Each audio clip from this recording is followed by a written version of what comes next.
Good morning, dear student. Today I am discuss about you to type of force. From back lesson we also discuss about the force. Today I am discuss about the type of force. Force are mainly two types.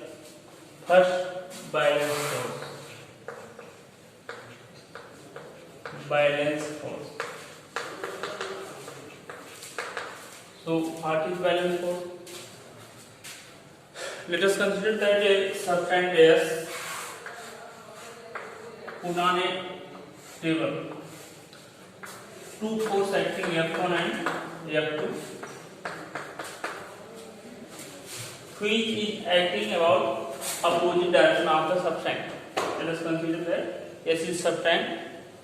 Two forces F1 and F2 acting on the substance S. F1 acting that direction and F2 acting the opposite direction of F1. The substance S remain unchanged their position. That means जो substance S है अपनी position change नहीं कर रहा है. This means जहां पर है वहीं पर है. दो फोर्स इस पर एक्ट कर रहे हैं. F1 एक्ट कर रहा है, F2 एक्ट कर रहा है. फिर भी जो S है substance S है अपनी पोजीशन को चेंज नहीं कर रहा है, अपनी पोजीशन पर बना हुआ है. The position change remain unchanged of substance S. So we can say that the substance S is balanced. If that means जब S अपनी पोजीशन को चेंज नहीं कर रहा है तो हम कह सकते हैं कि S क्या है, बैलेंस है, संतुलित है. S पर टू फोर्स एक्ट कर रहा है F1 एंड F2 और S क्या है, बैलेंस है, अर्थात they cannot change their position. So this type of force is known as balance force. So this type of force is known as balance force. And the second type of force is unbalanced force. Unbalanced force. What is unbalanced force? Let us consider that a substance S in which acting three forces F1, F2 and F3. When these forces are acting on the substance S, then substance S displaced on the side of F2, F3. That means जो S यहाँ पर था जब इतने force act करते हैं तो पहले यहाँ पर था एक और अपनी पोजीशन चेंज करके यहाँ पर आ जाता है. Substance S change their position.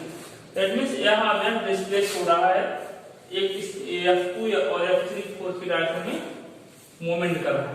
इसका मतलब क्या है, अब एक अनबैलेंस हो गया.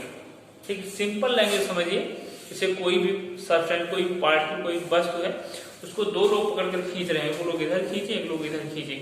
जब वस्तु ना इधर जाए ना वस्तु इधर जाए तब क्या है, वस्तु बैलेंस, संतुलित है. और अगर एक ही वस्तु को कई लोग खींच रहे हैं, ठीक है, वस्तु किसी तरफ चली गई, गिर गई, तो उसे बोलते हैं अनबैलेंस फोर्स. ठीक, आगे हम देखते हैं.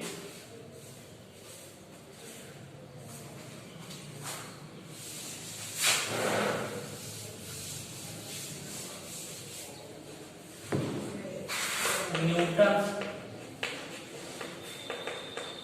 Law of motion. Newton law of motion. देखो न्यूटन का जो लॉ ऑफ मोशन है थ्री टाइप का है. न्यूटन ने मोशन के लिए जो लॉज दिए हैं थ्री टाइप्स के लॉज दिए. इसमें फर्स्ट लॉ जो इनका लॉ है वह कहता है inertia, law of inertia. Law of inertia. What is law of inertia? P see about around. हम अपने चारों तरफ देखते हैं कि बहुत सारे सब्सटेंस, बहुत सारे वस्तुएं हैं जो पड़ी हुई हैं या चल रही हैं. अर्थात जो चल रही वो मोशन में, जो पड़ी हुई से बोलते हैं रेस्ट में. ठीक है, तो जो रेस्ट में है, the substance which is on rest they can not selfly move. That means वो अपने आप से नहीं चल सकती है. उसको हमको चलाने के लिए एक्सटर्नल फोर्स लगाना पड़ता है, उस पर बल अप्लाई करना पड़ता है. तो इसकी खोज किसने की थी? यही है न्यूटन फर्स्ट, यही है law of inertia. That means किसी भी रेस्ट में जो पार्टिकल है, सब्सटेंस, को चलाने के लिए हमको क्या अप्लाई करना पड़ेगा, उस पर फोर्स. ठीक, और इनर्शिया क्या बोलता है, inertia law of inertia, if anybody in motion, अगर कोई वस्तु है मोशन में है तो अगर उसको रोकना है हमको तब भी उस पर क्या है, तब भी उस पर हमको फोर्स अप्लाई करना पड़ेगा। दैट मीन्स अगर कोई सब्सटेंस मोमेंट में है, चल रहा है, उसको हमको रोकना है तब भी फोर्स अप्लाई करना है। अगर कोई सब्सटेंस है, पार्टिकल रेस्ट में है, उसको चलाना है हमको, तब भी क्या करना है, उस पर एक्सटर्नल फोर्स हमको एक्ट करना है। तो दैट लॉ, जो यही लॉ क्या कहता है, law of inertia. That means if any body is in rest they are want to live in rest, and if any body in movement then this body is want to be in movement।